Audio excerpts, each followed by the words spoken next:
Bienvenido al video del teorema de Taylor y de los polinomios de Taylor. Bueno, de hecho ya estuvimos hablando un poco de esto antes. Cuando hicimos los videos de aproximar funciones con polinomios, nos encontramos con la serie de Maclaurin, que, como comentamos, es un caso particular del teorema de Taylor. Lo que hicimos en ese entonces fue aproximar la función alrededor de x igual a 0, pero en general podríamos aproximar una función alrededor de cualquier valor, y cuando lo hacemos alrededor de algo que no sea 0, entonces tenemos algo más general, y ya estamos hablando del teorema de Taylor. Entonces, pues, ¿qué es esto del teorema de Taylor y de los polinomios de Taylor? Va, lo que voy a hacer es comenzar enunciando el teorema. Después voy a dar un ejemplo para que fijemos las ideas. Al final, voy a hacer una gráfica para que entendamos qué está sucediendo. Empezamos con una función diferenciable f de x. Y lo que quiero hacer es aproximarla con un polinomio en c, en un punto c, es decir, donde x vale c, ahí quiero dar un polinomio que se parezca mucho a la función. Déjame hacer un pequeño dibujo así muy esbozado y después hacemos algo más padre. Supongamos que ahí tenemos el plano XY, ahí tenemos nuestra función f de x, y además de esto tomamos un valor c, digamos como por aquí. A ver, lo voy a poner aquí, este es el punto c. Lo que queremos lograr es proponer un polinomio que se aproxime a f alrededor de este punto c. Lo que nos dice el teorema de Taylor es justamente cómo es este polinomio. Voy a escribir el polinomio de Taylor y luego hablamos de por qué funciona. A ver, el polinomio es, vamos a llamarle p. Entonces, p de x está un poco complicado, pero ahorita con los ejemplos se va a aclarar. P de x es igual a, y entonces dice, f de c, y luego más f' de c multiplicado por x menos c, más f doble prima de c dividido entre, aquí le voy a poner un 2 factorial, pero si quieres ver que vamos con un mismo patrón, puedes pensar que aquí arriba hay un entre 1 factorial y que aquí hay un entre 0 factorial.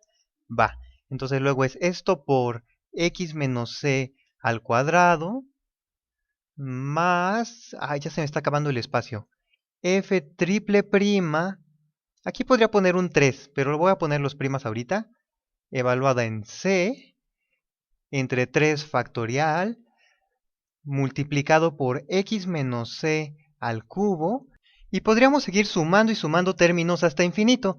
Bueno, quiero explicarte la intuición que hay detrás de este polinomio, pero antes déjame poner un sumando más para dejar bien claro el patrón.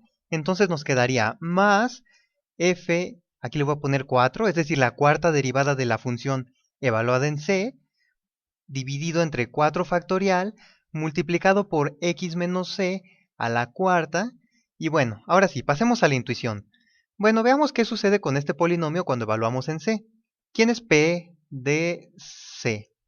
Va, pues para determinar p de c tenemos que ir aquí arriba a la definición de p y sustituir cada x por c.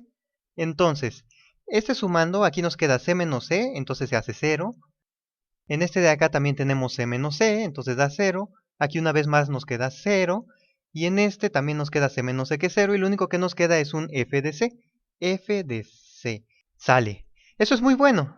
Lo que nos dice es que p evaluado en c tiene el mismo valor que f. De este modo, el polinomio pasa por este punto.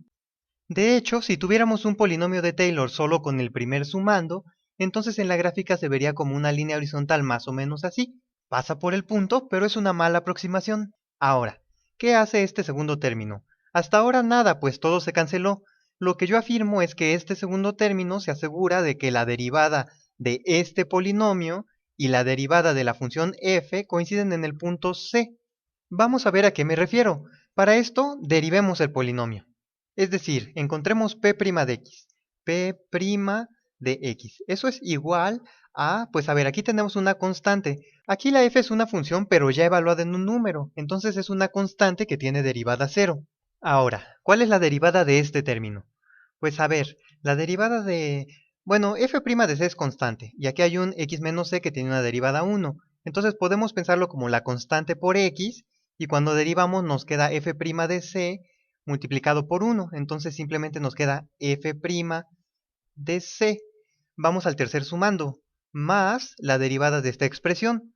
A ver, aquí tenemos un 2 por 1 entre 2 factorial, que es un 1, y entonces nada más nos queda f doble prima de c multiplicado por x menos c a la, pues a la 1, le dejamos así, más, a ver, es 3 entre 3 factorial, que es un medio, entonces nos queda f triple prima evaluado en c, dividido entre, dijimos, 2, ¿verdad?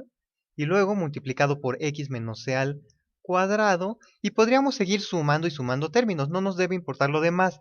Lo que te quiero mostrar es qué sucede cuando evaluamos p' en c. P' en c. Va, ¿qué sucede cuando sustituimos x con c en toda esta expresión? Bueno, cuando ponemos x es igual a c, entonces el segundo sumando, el tercero y todos los de adelante se cancelan y solo nos queda este de aquí. Aquí tenemos un c menos c es 0 multiplicado por la doble deriva de 0, y lo mismo pasa con el tercer término, se cancela. Entonces lo único que nos queda es f' de c. Eso lo que nos dice es que p' de c es simplemente f' evaluado en c. Súper.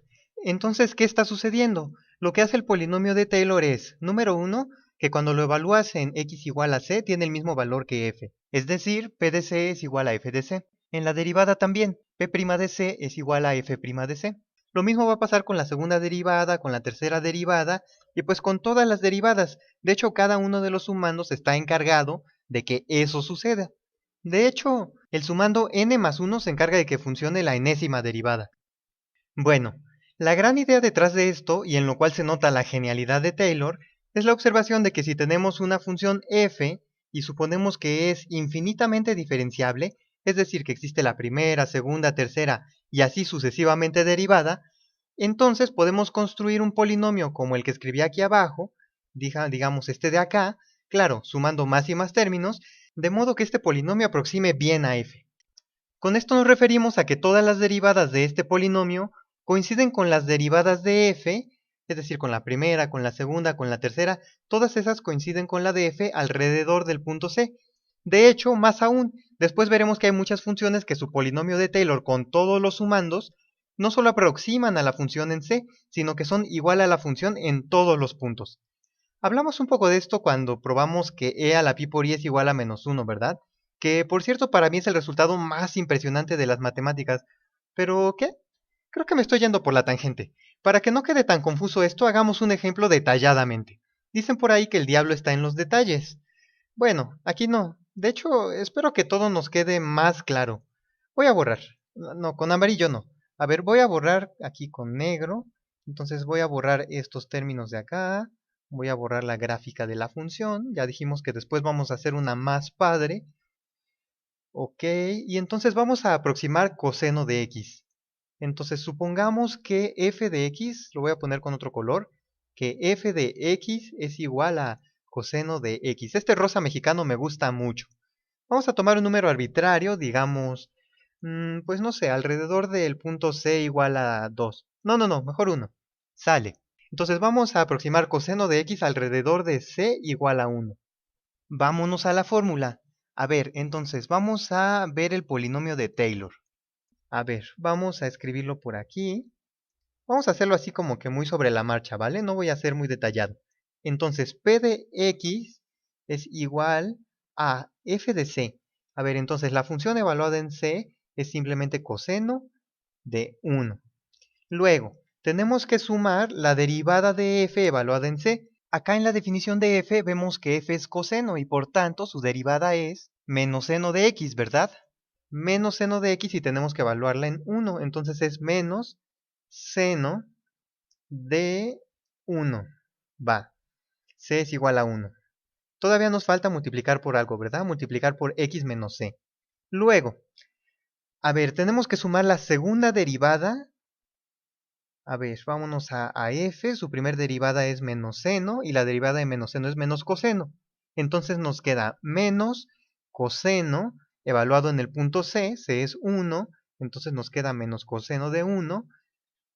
Coseno de 1, ¿verdad? Dividido entre 2 factorial. Bueno, 2. Lo dejamos así. Y ahora hay que multiplicar por x menos 1 elevado al cuadrado. Perdón, este c debió haber sido un 1. Va. C es igual a 1, ¿verdad? Entonces no tiene caso ponerle C, mejor le ponemos 1. Ok. Ahora vamos con el cuarto sumando. A ver, es la derivada de menos coseno de x. La derivada de coseno es menos seno, pero con el menos se hace más seno. Entonces más seno evaluado en el punto C, otra vez, en 1. Ahora, dividido entre 3 factorial, que es 6, dividido entre 6, y luego multiplicado por x menos 3 elevado al cubo. Ah, no, ¿verdad? No, perdón. Déjame deshacer esto. A ver, aquí no va un 3, sino un 1. A lo mejor sí es cierto eso de que el diablo está en los detalles. Bueno, en fin, sigamos. Hagamos un término más. Entonces nos queda la cuarta derivada, es decir, la derivada de la tercera derivada, y la tercera derivada es seno. Entonces ahora nos debe de quedar más coseno de x evaluado en c igual a 1, es decir, coseno de 1 dividido entre 4 factorial. 4 factorial es 3 factorial, o sea 6 multiplicado por 4, entonces da 24. Luego multiplicado por x menos 1 elevado a la cuarta, y podríamos seguir y seguir haciendo la quinta, sexta, séptima derivadas, evaluarlas en 1, dividir entre el factorial, multiplicar por x menos c al exponente correspondiente, en fin, muchísima diversión. Pero vamos a dejarle aquí. En vez de eso, vamos a ver cómo se ve la gráfica conforme sumamos y sumamos términos. Déjame saco mi programa Super Pro para hacer gráficas. Mira, es este de aquí. Para dar un poco de crédito, este programa lo saqué de my.hrw.com. Aquí en rojo puse la gráfica de coseno de x. Junto a esta gráfica lo primero que haré es poner simplemente coseno de 1, es decir, el primer sumando del polinomio. Lo voy a escribir aquí arriba en mi programa. Entonces coseno de 1, y ahora aquí le tengo que picar en graficar. Ahí está. Mira, tenemos una línea horizontal. Simplemente nos quedó una línea horizontal porque todos estos términos se cancelaron y entonces solo nos quedó una constante. Es una muy mala aproximación, pero al menos es igual a la función en este punto, en el 1, coseno de 1. Algo es algo, ¿verdad? Vamos a sumar el segundo término, a ver qué pasa. El segundo es menos seno de 1 multiplicado por x menos 1. Vamos a ponerlo. Entonces lo voy a escribir aquí arriba, menos seno de 1 multiplicado por x menos 1. Ah, no, perdón, x menos 1. Ahí está, graficar. Mira, eso está mejor. Ahora, ¿qué sucede? Pues esto de aquí ya está más padre. Cuando ponemos dos términos nos queda una recta que no solo pasa por el punto 1, coseno de 1, sino que además tiene la misma pendiente en ese punto. Es decir, la recta tiene la misma pendiente que coseno de x en x es igual a 1. Eso de allí está mejor, ya es una aproximación un poco más parecida, ¿verdad? Bueno, esto de aquí todavía no es como que muy buena aproximación. Nada más es una aproximación, digamos, decente. Por este lado es una aproximación muy mala, ¿verdad? Vamos a sumar más términos a ver qué sucede. Entonces, mira, aquí estoy escribiendo los términos y ahora lo que voy a hacer es escribir el siguiente sumando. Entonces, déjame verlo. A ver, por aquí nos queda... es menos coseno de 1 entre 2. A ver, lo voy a escribir en el programa. Es menos coseno de 1 dividido entre 2 y luego eso de ahí multiplicado por x menos 1 elevado al cuadrado. Va, graficar. Ahí está. Mira, aquí escribí eso, aquí escribí la expresión y nos quedó esta gráfica. Nos quedó una parábola. Mira, esto de aquí está todavía más padre que en el caso anterior. Al principio teníamos una línea horizontal que cruzaba en 1, coseno de 1. Era algo, pero estaba muy chafa. Con el segundo sumando nos aseguramos que la primer derivada también coincidiera. Así, la aproximación tenía la misma pendiente que f. Ahora, el tercer término se asegura de que la segunda derivada del polinomio en x igual a 1 también coincide con la segunda derivada de la función f. Geométricamente lo podemos comprobar checando, digamos, la convexidad. Mira, el polinomio de aquí es cóncavo y cerca de 1 la función coseno de x también es cóncava. Entonces eso nos da pues más o menos una señal de que la segunda derivada es lo mismo. Va, entonces eso está padre. Cada vez se parece más y más la aproximación. Por ejemplo, por aquí ya está aproximado mejor. Antes aquí a la izquierda la función se separaba de f, pero ahora las gráficas ya están más juntas. Esto se está poniendo emocionante. Vamos a añadir un término más. Aquí está. Entonces, nos queda más seno de 1 dividido entre 6 multiplicado por x menos 1 elevado al cubo. Graficar. Ahí está, mira. Esa de ahí es la expresión. Y le voy a poner aquí que la grafique. Enter. Órale. Wow, esto de aquí está mucho mejor, ¿verdad? Con tan solo 3 términos en nuestro polinomio. Bueno, no, en realidad con 4, ¿verdad? Este de aquí es el cuarto sumando. El de la tercera derivada es el cuarto sumando. Bueno, se entiende el punto. Estamos empezando a aproximar la función bastante bien. Ahora, la tercera derivada del polinomio también coincide con la tercera derivada de la función f en el punto x es igual a 1. Chin, la interpretación geométrica te la debo. Sería algo así como la concavidad de la derivada. Bueno, como sea. Lo que notamos es que la función queda mejor aproximada. Bueno, siempre y cuando no nos vayamos mucho a los extremos, ya que ahí sí es muy diferente. Pero vaya, si solo viéramos de aquí a aquí, sería difícil distinguir entre una y otra. Vamos a poner el último término que calculamos. Después de eso debería de quedarnos más padre. Entonces, el último término es más coseno de 1 dividido entre 24. Si te das cuenta, conforme vamos sumando términos, están acompañados por un factor distinto. 1, un medio, un sexto, 1 entre 24. Cada vez causan menos impacto.